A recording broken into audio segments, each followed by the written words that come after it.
Guys a very good morning. कैसे सब लोग? आई होप आप लोग बढ़िया होंगे, मज़े में होंगे। मैं भी बढ़िया हूँ, मज़े में हूँ। और आज है मेरे गुग्गू का वैक्सीनेशन। अभी मिस्टर उठे थे, इनको मैंने फीड कराया और मैं चली गई थी अपनी मालिश करवाने। अभी मैं मालिश करवाती हूँ अपनी, तो मैं मालिश करवाने चली गई थी और इनके डैडा ने इनको डकार दिलाया और गोदी में लेके तब से टहल रहे थे, सुलाया। और जैसे इनको नीचे लिटा दिया जा रहा है, ये मिस्टर फिर से जग जा रहे हैं। और अगर सो जाएगा तो फिर मैं थोड़ी देर सो के फिर उसके बाद हम लोग इनको रेडी करेंगे और थोड़ा ब्रेकफास्ट वगैरह करेंगे। 10 बजे तक हमें जाना है वैक्सीनेशन के लिए। मुझे बहुत डर लग रहा है क्योंकि इतने सारे वीडियोस मैंने देखे, इतने सारे मतलब रिव्यूज़ देखे कि बहुत ज़्यादा पेन होता है, बच्चों को फीवर आता है, बहुत परेशान रहते हैं। तो मेरे को पहले से ही इतना डर लग रहा है कि मैं क्या बताऊँ। और कुछ चीज़ें तो मैंने पहले से करके रखी हैं, लाइक बेबी रब ले लिया है। और जो भी मतलब मैंने देखा है कि आप कर सकते हो बच्चे को कि ज़्यादा पेन ना हो, ज़्यादा डिस्कम्फर्ट ना हो, आराम से आपके साथ रहें। तो मैं सोच रही हूँ वो सारी चीज़ें मैं फॉलो करने वाली हूँ और दिखाऊंगी कि भी मैं कैसे हैंडल करने वाली हूँ ये दिन। मुझे मतलब सच में मुझे बहुत ज़्यादा डर लग रहा है। सो जाए, मसाज करके फीड करा के फिर गुग्गू को सुलाएंगे, फिर जगाएंगे, फिर चलेंगे हॉस्पिटल, है ना बेटू? मसाज हो चुकी है इनकी और अभी इसको फीड कराना पड़ेगा वरना ये रोएगा। बेटू बस बस हो गया।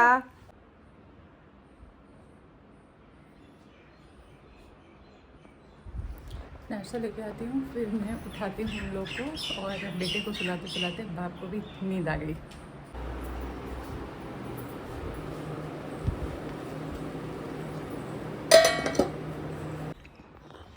इतना हम लोग थके रहते हैं ना कि जो भी कोई गुग्गू को सुलाने आता है वो खुद भी एक नींद मार लेता है सुलाते सुलाते। मैं सुलाती तो मुझे मौका मिलता है तो मैं सो जाती हूँ, और ये सुलाते हैं इनको मौका मिलता है तो ये सो जाते हैं। और मेरा बेटू हो गए हैं तैयार और मैंने इनको बहुत ही आरामदायक कपड़े डाले हैं, रोम्पर पहनाया है क्योंकि इनके पैर में भी इंजेक्शन लगेगा। सो मैंने सोचा कि ऐसा कपड़ा डालेंगे जो इनको उतारने में, पहनाने में, डायपर चेंज करने में बहुत ईजी रहे, ज़्यादा पेनफुल ना रहे। और हेयर इज़ माई बैग। और मैंने बेबी रब मंगाया था, उसको भी हम रखेंगे और साथ में आज हम पेसिफायर भी लेके जाएंगे क्योंकि 20 मिनट्स तक फीड नहीं कराना होता है, तो इसलिए हम पेसिफायर का यूज़ करेंगे आज क्योंकि इंजेक्शन लगने के बाद बच्चे बहुत रोते हैं। वैक्सीन लग गई है और लुक एट हिज फेस, बहुत ज़्यादा रो रहा था। ये पहले ही रोने लगा था जब उसके हेड का और हाइट का मेज़रमेंट ले रहे थे वो। और इनके दोनों थाइज़ में इंजेक्शन लगा है और साथ में रोटा वायरस का ड्रॉप भी इनको दिया गया है। वैक्सीन लग गई है और अभी हम लोग जा रहे हैं हॉस्पिटल से बाहर।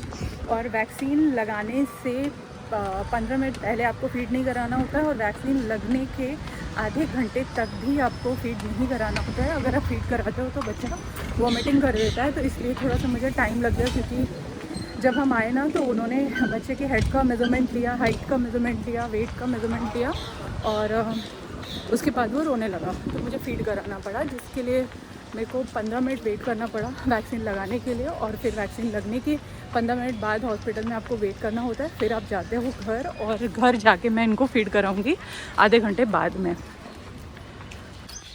और मुंबई में एकदम ख़तरनाक गर्मी हो रही है। अभी 15 दिन है बारिश होने में, कम से कम 15-16 दिन लगेगा जब भी बारिश होगी। और ये पहाड़ जो एकदम हरा भरा रहता था एकदम सूख चुका है, मिट्टी दिख रही है पहाड़ की, ब्राउन पहाड़ दिख रहा है जो कि एकदम ग्रीन दिखता है जब बारिश होती है। गाड़ी किधर है हमारी? अच्छा वो उधर है। मैंने इनको फीड करा दिया और फीड करा के पतिदेव करवा रहे हैं बर्फ। और बर्फ कराने के बाद मैं इनको दूंगी ये पैरासीटामोल। और पैरासीटामोल जो है वो देना होता है बच्चे को हाइट और वेट के हिसाब से, साथ में उसकी एज क्या है उसके अकॉर्डिंग डॉक्टर आपको बता देते हैं कि आपको देना है। और हर 6 घंटे में इनको देना होगा आज। और कल अगर फीवर आएगा तो फिर से सेम चीज़ रिपीट करनी होगी। और साथ में हम जो बेबी रब लेके आए थे वो भी मैं अभी इनके उस एरिया पे लगाऊंगी जहाँ पे इनको इंजेक्शन लगा है, उसके चारों तरफ, नॉट दैट प्लेस जहाँ पे इंजेक्शन लगा है, उसके आसपास के एरिया पे मैं अभी लगाऊंगी। और ये अभी से क्रैंकी हो रहा है, हाँ वो भी करना है। और आइस पैक से ना सिकाई करनी है हर 2 घंटे में। तो अभी हम ये सारी चीज़ें करेंगे, पहले ये इनको बर्पिंग करा दें।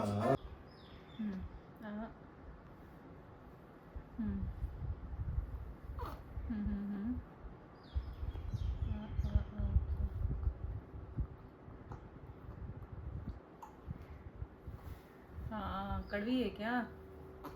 अरे अरे अरे अरे अरे, रुको रुको रुको।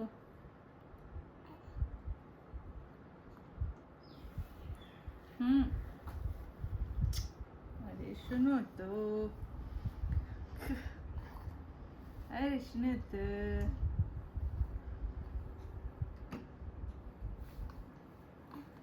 बिट्टू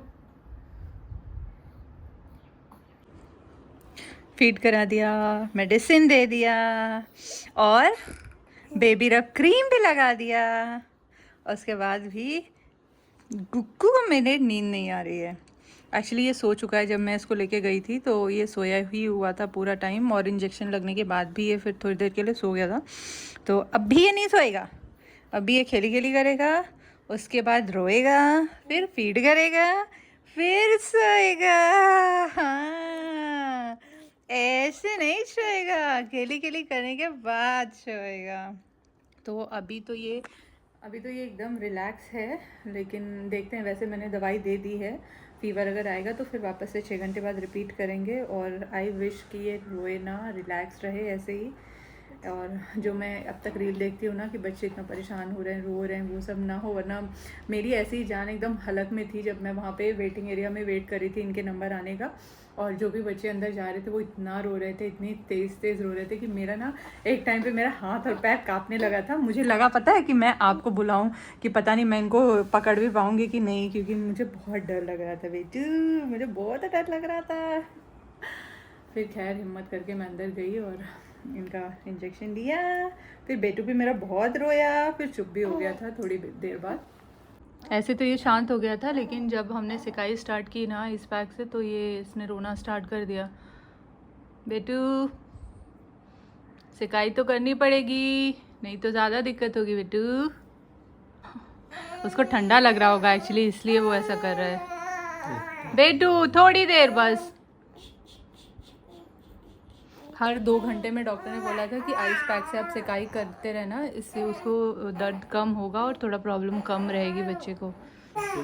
हम लोग जल्दी जल्दी हॉस्पिटल चले गए थे और आने में भी थोड़ा सा लेट हो गया। सो खाना हमने ऑर्डर किया है बाहर से, और अभी मैं इनको फीड कराऊंगी फिर से और फिर हम खाना खाएंगे। फीड करते करते गुग्गू मेरा गोदी में सो गया है, और इनको गोद में लिए लिए ही मैंने अपना खाना भी ख़त्म कर दिया है। और पहले मैं सोची थी कोई गोद में लेके कैसे खा सकता है, पहले सुला दो फिर खा लो, या पहले खा लो फिर सुला दो। अभी लगता है ना कि खाना तो हम बाद में खाएंगे, फर्स्ट प्रायोरिटी बच्चा होता है। तो इसके लिए पहले इनको सुलाया, और फिर जब ये सो गए तो मैंने इतनी भी ज़हमत नहीं की कि मैं इनको इधर सुलाऊं, क्योंकि मुझे था कि अगर मैं नीचे सुलाऊंगी तो ऐसा ना हो वो फिर से जग जाए। तो मैंने इनको गोद में लेके ही अपना खाना ख़त्म कर दिया। और पतिदेव यहीं आ गए हैं मुझे हाथ धुलाने, क्योंकि मुझे अभी इनको गोद में उठाना है। तो मेरे हाथ में मिर्ची लगा हुआ है, तो मेरा हाथ धोना भी बहुत ज़रूरी है बेटू। हम लोग का भी खाना ख़त्म हो गया, हम लोग भी सोच रहे हैं कि सो जाएं। और गोद में तो ये मस्त सोते हैं, लेकिन सबसे ख़तरनाक होता है इनकी लैंडिंग कराना, यहाँ पे लैंड करना। क्योंकि मोस्ट ऑफ द टाइम ऐसा होता है कि ये गोद में तो बहुत अच्छे से सो रहा होता है, लेकिन जैसे ही हम इसको बेड पे सुलाते हैं ना, वैसे ही ये उठ जाता है। तो अभी सबसे टफ़ टास्क जो है वो पतिदेव करेंगे इनको मेरी गोद से उठा के सुलाना। क्या बोल, जैसे जैसे टाइम बढ़ रहा है ना, वैसे वैसे जहाँ पे इंजेक्शन लगा था वहाँ पे स्वेलिंग हो गई है, तो डाइपर हम थोड़ा सा लूज़ कर देते हैं।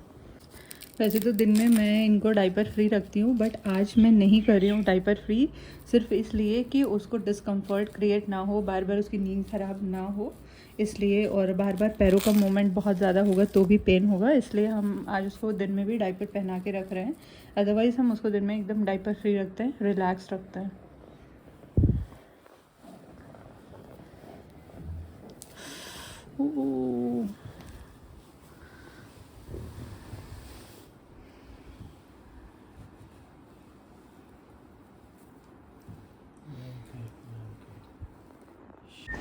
पहले तो वो कंफर्टेबल था, लेकिन जैसे उसके पैर में स्वेलिंग बढ़ रही है वैसे वैसे शायद से पेन हो रहा होगा, जिसकी वजह से डिस्कम्फर्ट क्रिएट हो रहा है, पेन हो रहा है। तो वो नीचे लेटने के लिए बिल्कुल भी रेडी नहीं है। सो हम उसको गोद में ही सुला रहे हैं। अभी 2 घंटे से मैं उसको लेके बैठी हुई थी सुलाने के लिए, और फिर पतिदेव लेके बैठे हुए थे। तो हम बारी बारी उसको ऐसे ही करके सुला रहे हैं कि वो कंफर्टेबल रहे, वो अच्छी नींद ले। भले वो बेड पे सोए, हमारी गोद में सोए, कोई फ़र्क नहीं पड़ता। सो मैं उसको गोद में ही सुला रही हूँ कि ताकि वो कंफर्टेबल रहे। इतना ज़्यादा डिस्कम्फर्ट है, इसको पेन है कि वो प्रॉपर लैच भी नहीं कर रहा है। तो मुझे पंप से दूध निकाल के इसको बॉटल से फीड कराना पड़ रहा है, क्योंकि मैंने चम्मच और हर चीज़ से ट्राई किया बट वो नहीं ले रहा है। तो मुझे लगा कि अभी ठीक है, मैं उसको बॉटल से ही फीड करा देती हूँ ताकि एटलीस्ट वो बीमार नहीं पड़े, डिहाइड्रेट नहीं हो। सो अभी मैं उसको बॉटल से ही फीड करा रही हूँ, और बार बार मुझे निकाल के उसको पिलाना पड़ रहा है, क्योंकि वो मैं जब से उसको पेन स्टार्ट हुआ है वो बिल्कुल भी प्रॉपर लैच नहीं कर रहा है। ओले ओले बेटू, ओले ओले ओले ओले ओले हाँ हाँ। Good morning. अभी हो गई है सुबह, और मेरे गुगू की रात बहुत अच्छे से निकल गई। हमें डर लग रहा था कि ऐसा ना हो वो रात में ना सोए, बट वो प्रॉपर फीड नहीं ले रहा था, जिसकी वजह से मुझे मिल्क उसको निकाल के प्रॉपर बॉटल से देना पड़ रहा था ताकि वो ले कम समय में पी ले ज़्यादा, क्योंकि उसको डायरेक्ट ब्रेस्ट फीड कराने पे वो नहीं ले रहा था। सो हमने रात में इसको बॉटल फीड कराया, बट वो टॉप फीड नहीं था, वो मेरा ही फीड था जो मैंने निकाल के उसको दिया, और साथ में बहुत अच्छे से सोया। और थैंक्स टू गॉड कि बहुत अच्छे से उसकी रात निकल गई। बहुत ज़्यादा क्रैंकी नहीं हुआ, बहुत ज़्यादा परेशान भी नहीं किया उसने, जितना मैंने सुना था कि बच्चे रात में ज़्यादा परेशान करते, बट ऐसा कुछ भी नहीं हुआ। और साथ में हम इस व्लॉग को यहाँ पे ख़त्म करते हैं। आपसे मिलेंगे नेक्स्ट व्लॉग में।